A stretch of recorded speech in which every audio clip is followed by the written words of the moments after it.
qu'est-ce que vous pensez de recevoir ou donner un service public à visage couvert? Bien, c'est évident qu'en ce moment, les processus demandent que les personnes s'identifient et c'est ce que la loi établit. En ce moment, dans les services, quand on se fait prendre une photo de passeport, il faut se découvrir et c'est exactement ce que la loi demande. Maintenant, en ce qui concerne la fonction publique, il n'y a jamais eu de cas. Fait que on se crée un peu un faux problème. On voit qu'on a vu, on n'a pas vraiment de cas dans la fonction publique comme telle. On a vu 2 cas dans la citoyenneté, oui, c'est vrai. Mais il y a quand même des lois en place.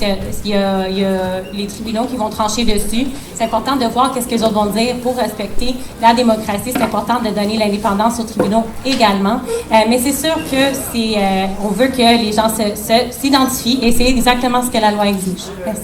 Merci. Maintenant, c'est au tour des représentants du Parti libéral. Merci beaucoup. Derrière un niqab, il se cache malheureusement 400 000 emplois qui ont été perdus depuis les 10 dernières années avec les conservateurs. Derrière ce malheureux niqab aussi, il y a 17 milliards qui est gaspillé pour la violence, contre la violence faite aux femmes et aux jeunes femmes. Une femme a voulu porter son niqab dans une cérémonie, alors qu'il y a 3000 femmes autochtones qui manquent à l'appel ou qui ont été tuées depuis les 20 dernières années.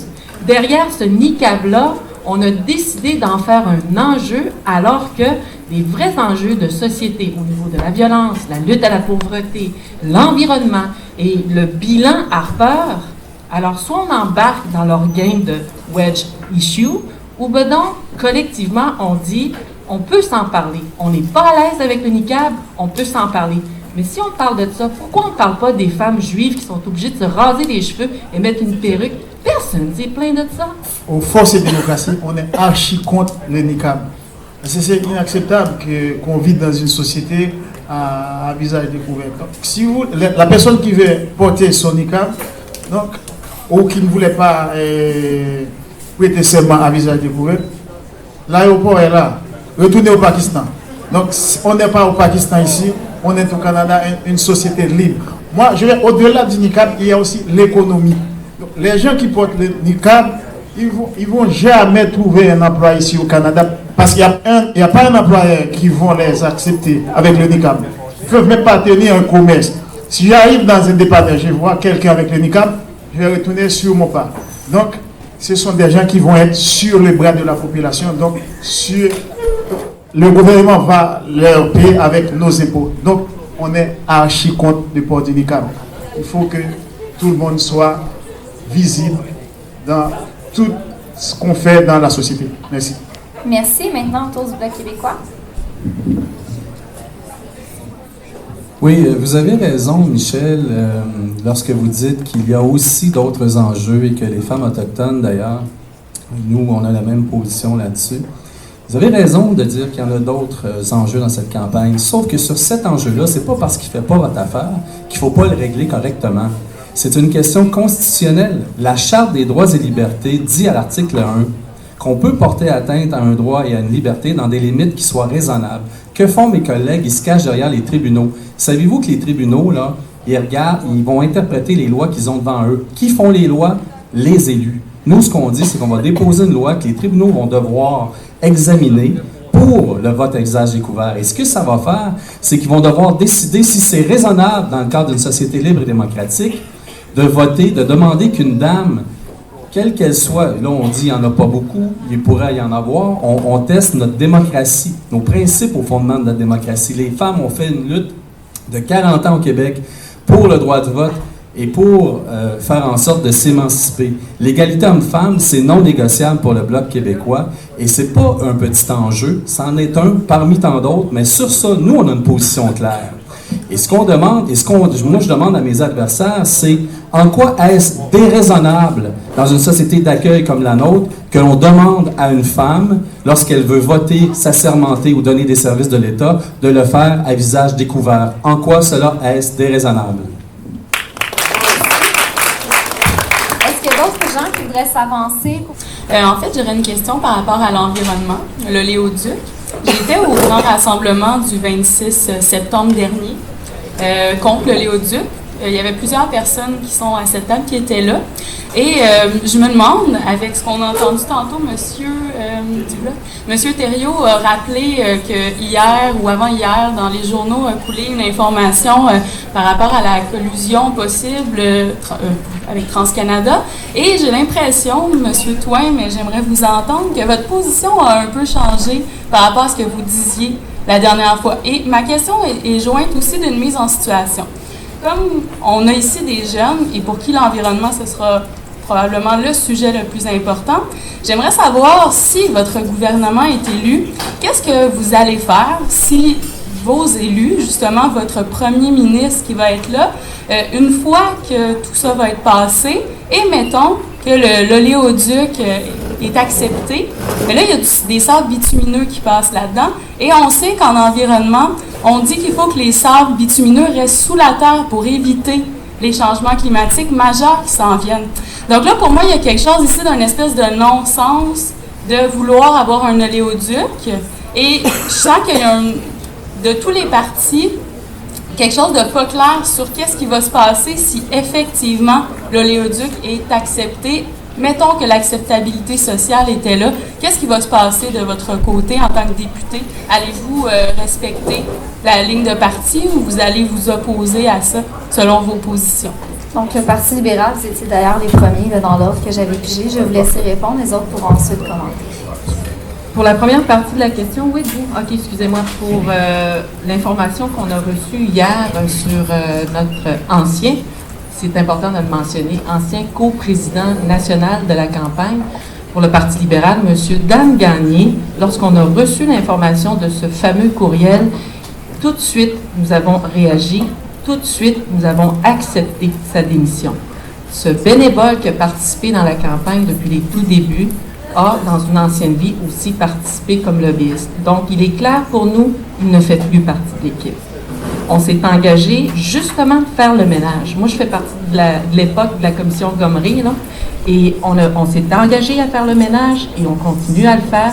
Puis nous, quand on fait du porte-à-porte, on veut s'assurer qu'on travaille pour les gens. Donc, monsieur ne fait plus partie. Ça, c'est important là, de mettre les faits. Il n'est plus dans l'équipe.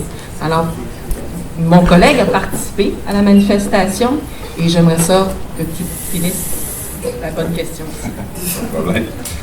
Donc, ça va. Non, en fait, c'est ça, juste pour dire que Dan Gagné était passé de la campagne, non seulement pour la campagne, mais pour le reste de l'avenir aussi. C'est pas une question de 3 jours qu'on a la campagne, c'est que Dan sera plus là à long terme avec nous autres, c'est terminé. Je pense que notre chef a fait preuve de leadership, il a pris sa décision instantanément dès qu'il a pris ça. C'est comme ça que ça s'est fait, c'est comme ça que ça doit se faire un gouvernement transparent. Ceci étant dit, pour l'oléoduc, effectivement, j'étais là à cette manifestation-là, et on doit se dire que c'était pas des plus faciles parce que il y avait une foule très bloquiste qui s'était rassemblée là. D'ailleurs, j'ai des collègues ici qui ont choisi, eux, de ne pas être là. Moi, j'ai choisi d'être là parce que ma position est très soutenable, à mon avis. C'est sûr que les gens qui étaient dans la salle ou dans la place auraient souhaité entendre « il n'y en aura pas », puis que je déchire ma chemise, puis que je m'allume les cheveux. Mais c'est pas ça. Notre position, nous autres, c'est simple, là, c'est la même d'autres fois, c'est la même aujourd'hui, c'est la même que Justin Trudeau a toujours dit, malgré ce que d'autres veulent bien laisser entendre. On veut une agence crédible, une étude environnementale fiable, et par la suite, on va être capable de se positionner sur des faits, sur de la science, pas sur « j'en veux pas chez nous », personne n'en veut chez eux. Il y a toujours des dangers. Force et démocratie, on est contre le projet de l'oléoduc parce que il n'y a pas de retombées économiques significatives pour le Québec dans ce projet-là. Donc, ce que ça va nous léguer, c'est de la maladie, des cancers, parce que quand ça va fuiter en dessous de la terre, on ne sait pas qu'est-ce qui se passe en dessous. Donc, c'est la génération future qui va porter l'odieux du projet de l'oléoduc. Non, nous, on est contre. J'étais aussi à la manifestation pour dire qu'on était contre ce projet-là parce que ça ne fait pas... Le Québec n'a rien à tirer de positif dans ce projet-là. On va juste utiliser le Québec comme une autoroute de pétrole pour transporter le sable de l'Alberta dans l'Est canadien. Nous, qu'est-ce qu'on pose aux forces et démocraties, c'est de l'énergie propre. Il faut investir dans la formation, dans la recherche, pour qu'on puisse avoir une alternative au pétrole. Donc, parce que le Canada n'a pas l'avantage comparatif par rapport aux pays de l'OPEP qui ont le pétrole. Donc, il faut avoir une alternative pour pouvoir concurrencer, pour pouvoir remplacer le pétrole par une autre source d'énergie. Donc, ce n'est pas le pétrole qui va faire en sorte qu'on va être une société prospère, c'est pas vrai. Donc, on est contre ce projet-là et c'est la position de Force et Démocratie. Ben moi, je suis sur le terrain par rapport à la question de l'opposition à l'oléoduc depuis un bon bout de temps déjà. Comme politicien, comme homme politique, il me semble que pour qu'un dossier puisse avancer, ça prend premièrement un consensus de la population. Il faut que tu entendes ce que ton monde a à dire. Il faut que tu aies des opinions, il faut que tu aies des convictions aussi par rapport à un dossier. Mais en ce qui me concerne, moi, la chose est claire. Lundi prochain, si je deviens député, sur la question du pipeline dans la région, ben, je sais que je peux travailler avec les élus municipaux. Je sais que je peux travailler avec les gens, les groupes de pression, les cultivateurs qui sont directement visés, les propriétaires terriens qui sont directement touchés par la question de l'oléoduc. Donc, ça commence bien, un travail de dossier, quand on a déjà pris acte de ce que notre population veut, et dans ce cas-ci, ne veut pas. Donc, se réfugier derrière des études scientifiques soient-elles, alors qu'elles ont déjà été produites ailleurs, notamment en Colombie-Britannique, notamment aux États-Unis. On a tenté de faire passer ce tuyau-là en Colombie-Britannique et aux États-Unis par le Midwest. Il y a eu le projet XL Keystone. Même Barack Obama a dit que c'était pas bon. La Colombie-Britannique a dit que c'était pas bon non plus. Mais là, tout d'un coup, la toilette ou l'autoroute pétrolière serait le Québec pour passer à l'Est. À un moment donné, il y a une logique à assumer. Là. Si on veut que ça se déguidine un petit peu, ben, faut être prêt à travailler. Dans mon cas, ben, ça va être assez facile à porter à Ottawa. Monsieur Moncaire a dit que c'était win-win-win quand il était devant les gens d'affaires de Bay Street. Si c'est win-win-win ailleurs qu'au Québec, puis que ça prend une étude environnementale au Québec, il me semble qu'en quelque part, il y a un problème là. Si M. Leclerc ne s'est pas présenté, c'est parce qu'il ne voulait pas contredire son chef. Et M. Twain l'a ramassé dans les journaux et aujourd'hui, il voudrait nous faire croire que c'était un simple rassemblement bloquiste. Un peu de cohérence, messieurs. C'est au tour du NPD. Merci Véronique. Effectivement, je ne me suis pas présenté à ce rassemblement qui était une manifestation bloquiste organisée pour le chef du Bloc québécois. Et j'ai trop de respect pour mon chef pour monter sur un stage avec un chef d'un autre parti pendant une campagne électorale. Et je n'avais pas besoin de monter sur un stage à côté de Gilles Duceppe en campagne pour élaborer notre position sur l'oléoduc. Pour répondre, mademoiselle, je vois que tout le monde a parlé, mais personne n'a répondu à votre question, savoir quel est le plan en matière énergétique. Alors écoutez, on est le seul parti qui a une position claire en matière d'environnement. Il va y avoir au mois de décembre prochain une conférence mondiale à Paris qui va être déterminante pour l'avenir de la planète. Tous les pays vont devoir s'engager concrètement pour essayer de réduire le plus possible notre dépendance au pétrole et faire en sorte que la température sur la planète ne monte pas de plus que 2 degrés, parce que sinon on va avoir des catastrophes époustouflantes et c'est votre génération qui va le plus encaisser ça et vos enfants. Alors, nous, on a des cibles précises. On veut réduire de 34% le niveau des émissions d'ici 15 ans, sous le niveau de 1990. C'est un plan qui a été salué par Équiterre et par Environmental Watch comme étant le plus ambitieux de tous les partis impliqués dans la campagne électorale. Et pour arriver à ces résultats-là, on veut instaurer une bourse du carbone. Il y en a une déjà qui existe au Québec. Notre chef étant un ancien ministre de l'Environnement, connaît bien ces mécanismes-là. Et ça va instaurer le principe du pollueur-payeur. Alors, ce principe-là fait en sorte que les gens sont obligés de payer lorsqu'ils polluent, sont obligés de trouver des procédés plus éco-énergétiques. Et on va doubler ça pour que ça fonctionne par des investissements massifs dans le développement durable. Il y a 3 000 milliards par année sur la planète d'ici 2020 qui vont être dépensés dans le développement durable et on va embarquer là-dedans. C'est la nouvelle économie et c'est probablement ça qui va vous créer un paquet d'emplois de qualité qui va faire en sorte que vous allez avoir une meilleure planète pour grandir. Dans le fond, moi j'avais une petite question, c'est plus personnel, mais j'aimerais savoir votre opinion et votre position sur le conflit étudiant. Parfait, donc on commence avec le bloc. Le conflit étudiant, dans le fond, La cause étudiante. Quel parti? Ben, je sais pas moi. Ben, en fait, tous les partis peuvent répondre. Je vais partir avec les chers Bloc québécois. Le Bloc. Moi, ce que j'ai trouvé magnifique, ce qui s'est produit en 2012 par rapport à ça, c'est qu'on déplorait un manque de mobilisation ou d'intéressement à la chose politique au niveau des jeunes. Je pense que 2012 a marqué l'imaginaire et a marqué aussi un changement qu'on commence à constater. Parce que je pense que les débats qu'on vit en ce moment, voir une salle bien pleine en avant, là, avant 2012, c'était pas le cas. Donc ça, moi, ça c'est le point positif. Il y a une génération qui s'est mobilisée, qui a pris acte qu'elle pouvait faire la différence. J'en parlais tantôt par rapport à mon projet de pays. Maintenant, on s'entend que la question d'éducation, les revendications qui ont été demandées à l'époque, c'est une question strictement et purement provinciale. On s'entend. Donc au niveau fédéral, il n'y a pas, c'est pas le cheval de bataille principal, parce que malheureusement, c'est une compétence, c'est une juridiction qui appartient directement au gouvernement du Québec. Mais moi, comme citoyen, je suis derrière vous à 100% par rapport à ce qui s'est fait en 2012, par rapport à ce qui va se faire. Parce qu'un peuple dans lequel l'éducation est mise à mal, ben, à mon avis, on se tire dans le pied. On se tire dans le pied, puis il n'y a personne qui peut être contre ça. Il suffirait d'1 milliard pour assurer la gratuité scolaire. 1 milliard! Puis dans la cagnotte fédérale, dans les 48 milliards d'impôts puis de taxes qu'on verse à ce pays-là depuis trop longtemps, qui est géré par d'autres puis en notre nom, puis qui est versé et dépensé en toutes choses, sauf nos intérêts, je suis convaincu que 1 milliard, ça se trouve. Mais comme Duplessis disait dans le temps, il faudrait peut-être aller récupérer notre butin. Puis malheureusement, en éducation, en santé, tous les petits problèmes qu'on connaît au niveau d'une province comme un autre, mais peuvent se résoudre avec la question d'indépendance, puis ça prend nos impôts. Si j'étais un candidat à l'élection du Québec, je dirais que je suis pour la gratuité scolaire parce que je suis pour l'égalité des chances, et l'égalité des chances, ça passe par l'éducation. Merci. Monsieur Sénat, si vous voulez commenter le dossier. Moi, pour avoir été étudiant pendant longtemps de ma vie, donc moi je suis pour toute cause étudiante.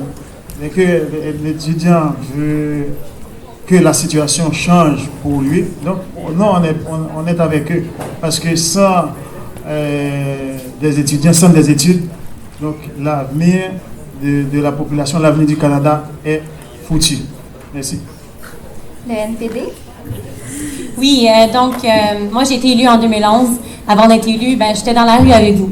Donc, faut dire que je pense que ma position est assez claire là-dessus. Évidemment, comme M. Boudria l'a dit, c'est une juridiction provinciale. Donc, c'est important de respecter qu'est-ce que les provinces veulent. Sauf que, qu'est-ce qu'on peut faire au fédéral, c'est d'augmenter les transferts pour que les prêts et les bourses, ben, qu'il y ait plus de prêts éventuellement et que ça soit juste les bourses et qu'on s'enligne vers la gratuité scolaire. Et c'est ce que le NPD a toujours envisagé faire. Je l'ai mentionné tout à l'heure également, nous, on veut éliminer les intérêts sur les prêts pour les étudiants et on veut travailler avec la province du Québec pour savoir comment est-ce que les autres peuvent utiliser cet argent-là pour effectivement que l'éducation soit plus accessible. Parce qu'on le sait tous, quand on a un peuple éduqué, c'est la base pour une société plus égalitaire, quand tout le monde a accès à l'éducation et c'est quelque chose dans lequel je crois fondamentalement. Merci. Merci. Les libéraux? Libéraux. Les libéraux. L'éducation, c'est clair, ça fait partie, on l'a bien dit là, ici en avant, d'une des clés pour l'autonomie individuelle. Ça, on s'entend tous et toutes là-dessus, mais c'est quand même surprenant pour des gens qui se lancent en politique fédérale et que j'entends que c'est juste une juridiction provinciale. 633 communautés autochtones, 200 quelques municipalités inuites, et villages à travers le Canada, et c'est le fédéral qui en est responsable. Et la plupart de ces communautés-là n'ont même pas d'école primaire, d'école secondaire, encore bien moins un cégep. Alors, l'éducation, tant au Québec qu'au Canada, pour ma part, je vous dis pour ma part, pour le Parti libéral du Canada, c'est une priorité. Oui, les provinces et les territoires ont la juridiction dans les municipalités et les villes. C'est important que le fédéral reprennent ce dialogue-là qui est perdu depuis les 10 dernières années avec le gouvernement conservateur, mais ils ne sont pas là, donc on va les épargner un petit peu. Sauf qu'ils nous entendent. C'est important que le dialogue se fasse justement au niveau du préscolaire, du primaire, du secondaire, du collégial, mais aussi pour toute la formation des adultes, ceux qui ont lâché, repris, lâché, nos adultes qu'on oublie des fois.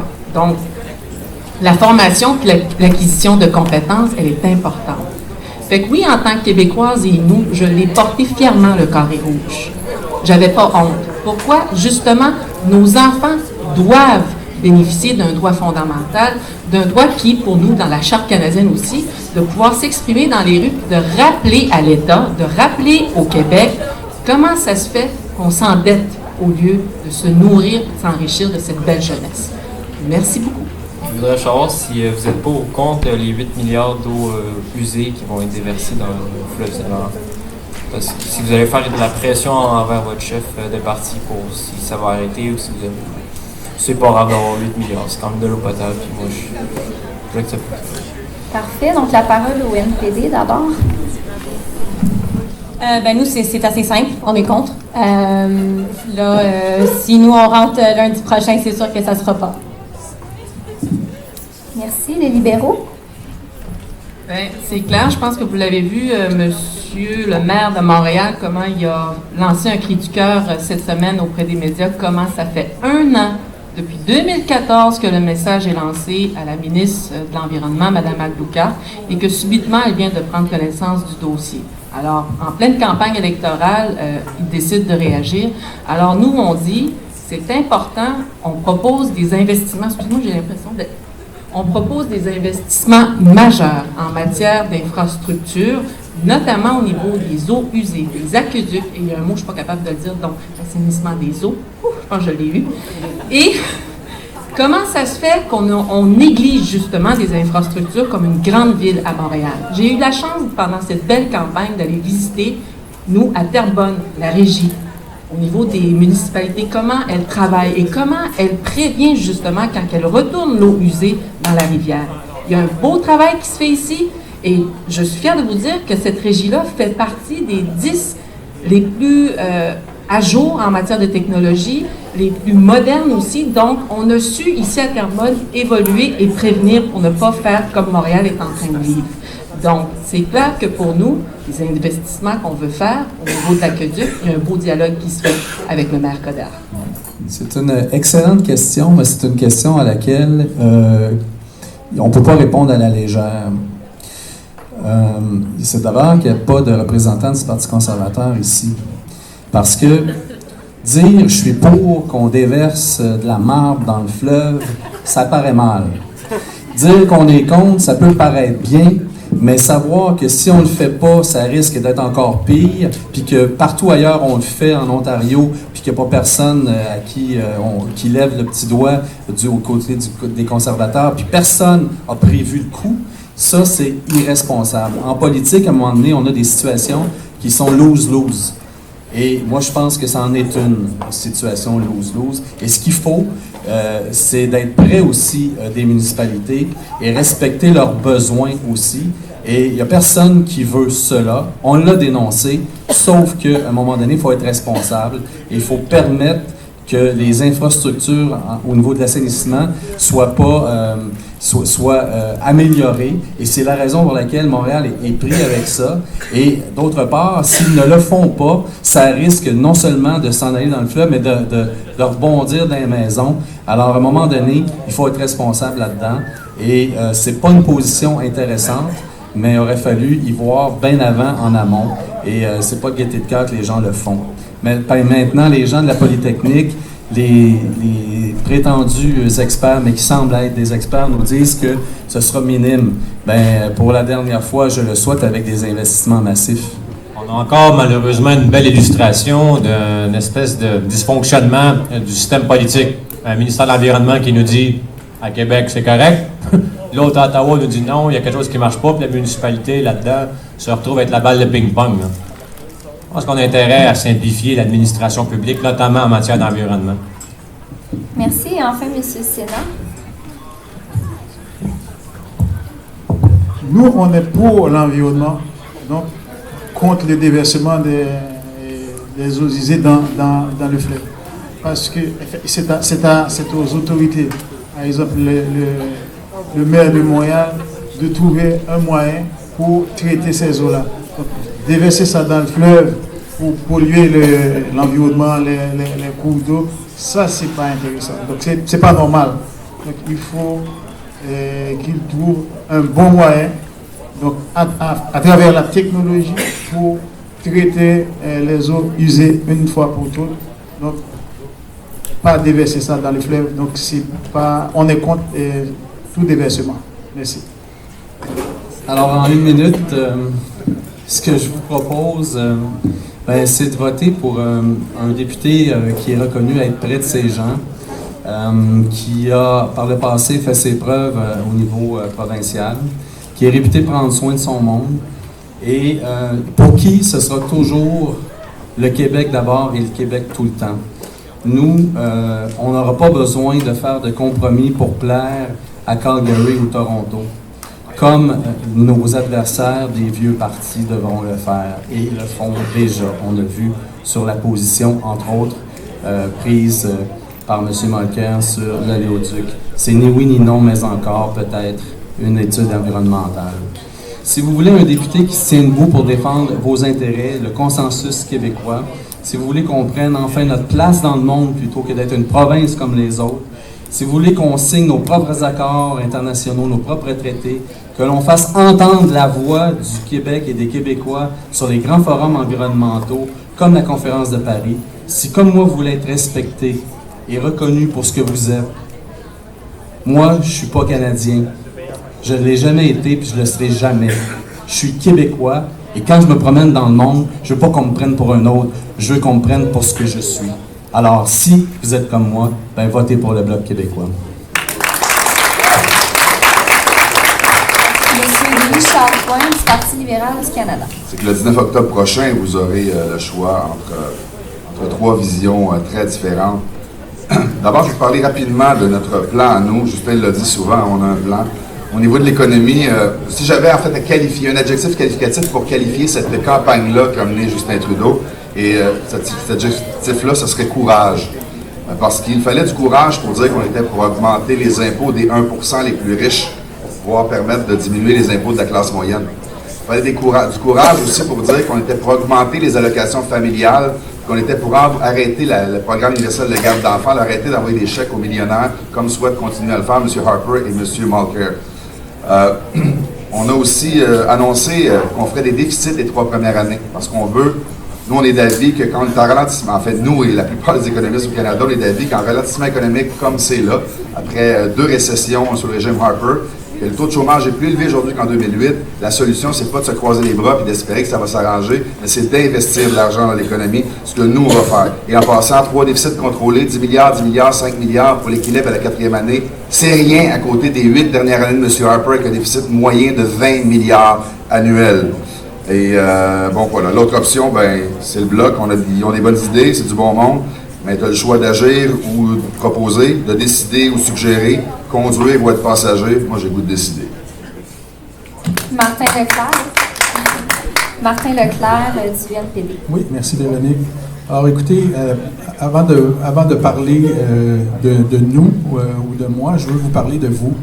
À la dernière élection, vous l'avez entendu tout à l'heure, il y a seulement un peu plus qu'un jeune sur 3 de 18 à 25 ans qui a été voté.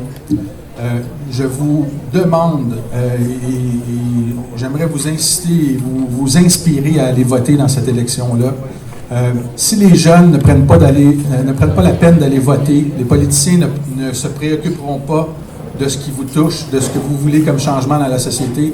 Les jeunes, vous êtes le plus grand facteur de changement qu'on a dans la société. Et si vous n'allez pas aux urnes pour vous prononcer, les politiciens, les partis politiques ne vont pas s'occuper de vous. Les politiciens vont aller dans les maisons de retraite à la place pour aller voir les aînés parce qu'eux votent en grand pourcentage. Et c'est important que vous fassiez entendre votre voix, que vous demandiez ce que vous voulez avoir comme changement dans la société. Alors, c'est une élection historique. Vous avez la chance d'élire pour la première fois, ça fait 150 ans que ce pays-là est dirigé par les conservateurs ou par les libéraux, toujours les deux mêmes partis. Vous avez la chance pour la première fois d'élire un gouvernement progressiste, d'élire au pouvoir le plus jeune groupe de parlementaires de l'histoire du Canada, des jeunes comme Charmaine, des jeunes comme Ruth-Hélène Brosseau qu'on a à Berthier. C'est la plus jeune équipe que le Canada a jamais eue. Et moi, j'ai décidé de me lancer en politique parce qu'ils ont eu du guts pendant 4 ans, parce qu'ils ont travaillé fort pour leurs commettants, parce que ça va être une équipe au pouvoir extraordinaire. Merci.